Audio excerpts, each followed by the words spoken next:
Hi, this is Lori from the Amazing Social Media Strategy team. In this video, I'd like to introduce you to what we call the 5 C's of social media. Specifically, I'd like to provide you an overview of the 5 C's, which include coordinates, channels, content, connections, corrections, and the so what about the 5 C's. In other words, why should you care? We developed the 5 C's for several reasons. For one, instead of taking a very tactical approach, this provides a big picture view. It provides a comprehensive framework for approaching social media issues.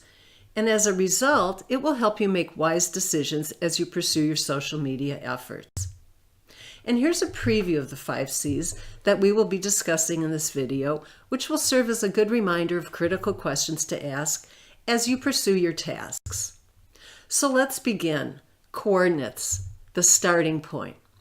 We know that establishing your goals is a starting point for a task, but we take this one step further. We are looking for goals that are synced. What do we mean by this? We're looking at establishing goals that are aligned with one another, that are mutually reinforcing and connected.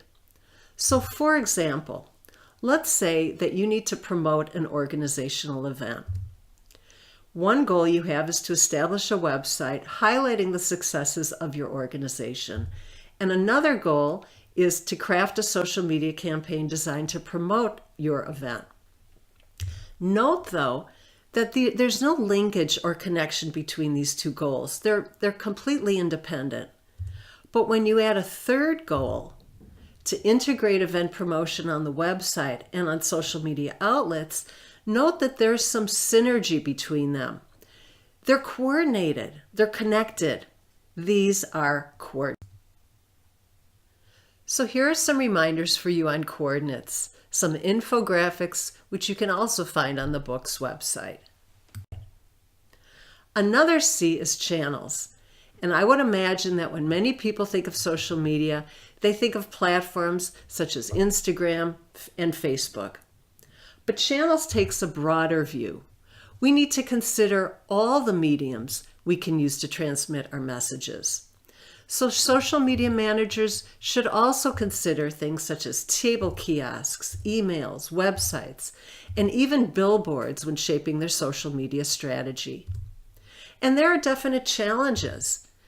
Each channel has a unique capacity to transmit particular types of signals or messages. So we want to make sure that the channel we select can carry our message effectively between points A and B. And we've added some channel reminders. You can also find these infographics on the website. Another C is content. We often think of the words we share, but content also includes images and graphics. And just think of the type or substance of content we can share. People, news, inspiration. I mean, the possibilities are vast. And the lifespan of each type differs. Words of inspiration may be timeless, but I sure better update my news items. And along with that, our audiences expect different types of content for each channel we select, be it websites or platforms such as Instagram.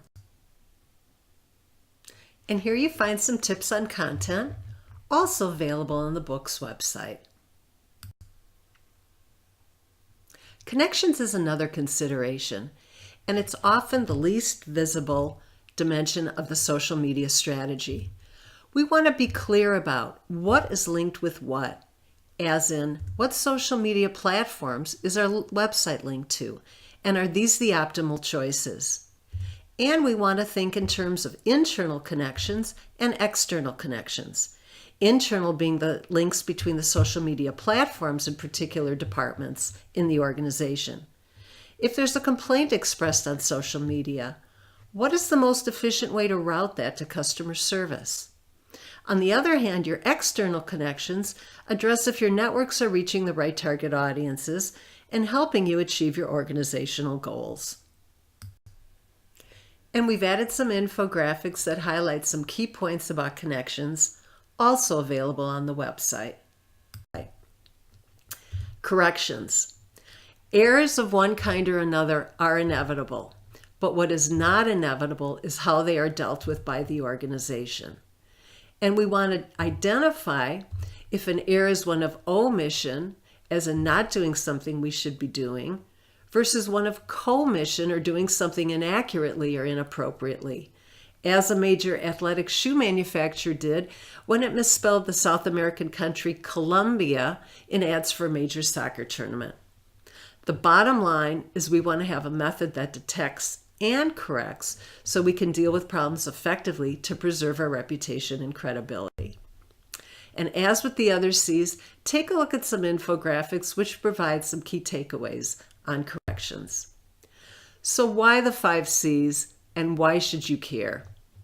We created this to help you, whether you're a social media enthusiast or a manager, to better understand the complexities you navigate on a daily basis. The 5 C's, they're easy to remember.